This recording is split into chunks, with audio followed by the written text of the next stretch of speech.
one of the things I wanted to talk about, which is obviously topical at the moment, is festive season and the triggers for addicted people that are specific to the festive season. So what's going on during the festive season for people who have addiction issues is a number of things.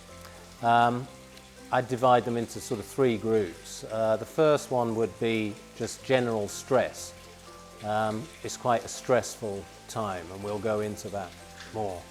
The second one would be family dynamics, reunions, get-togethers, social issues to do with the family. So we'll break that one down.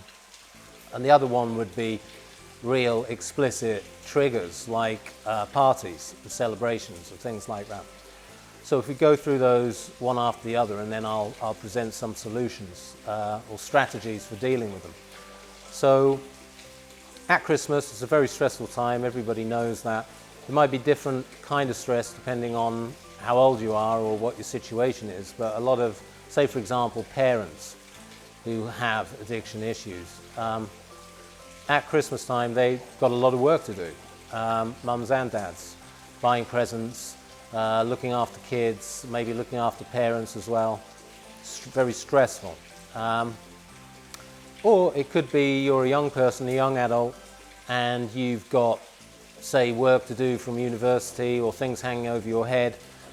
Christmas time is quite stressful because that's all on hold, and you have to wait 2 or 3 weeks before you can get back to it. So what to do in that scenario? Let's say you're a parent who's looking after kids, partner, and parents at Christmas time. Well, in recovery, we'd say to check how much you're perfectionizing things or how much you're trying to please everybody. It's good to do things for others, and to, of course, if you're an adult of working age, oftentimes you'll come last. You know, your kids come first, and to some extent your parents come first, maybe. But there is a limit to that. We have to ask ourselves, are we people pleasing? So that's a phrase that you'll hear in recovery, with the idea that if you're trying to please people too much or be perfect, that's a very stressful scenario. So what expectations are you setting on yourself? There's reasonable expectations and unreasonable expectations. And the other thing perhaps would be to, say, have a morning and evening ritual that's you time, where you get to read materials that are of a spiritual nature, meditate, do whatever you need to do to rejuvenate yourself so you can go about your day. Let's take that second issue, which is family dynamics. And of course, at Christmas time, we're going back to the family of origin more than likely. And there might be a lot of old family issues that are playing out. Problems with your siblings, problems with your parents, and so on. When you're in recovery, the way to look at that is who's going to be the adult in the situation? You know, you might be having issues with parents, a long-standing argument that resurfaces every Christmas.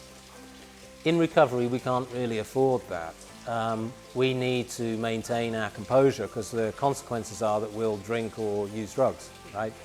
So we need to kind of rise above that, and sometimes it's helpful, it might sound a bit patronizing, but sometimes it's helpful to look at other people as though they're experiencing issues and problems themselves. They might even be ill to some extent themselves.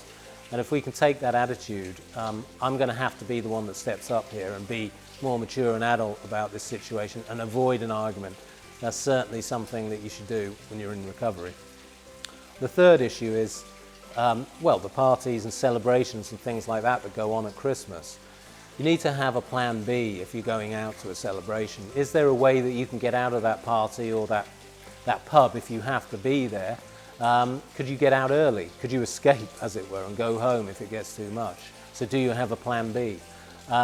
You can bookend it, which is where you phone another trusted sober person before you go into the situation and when you leave the situation.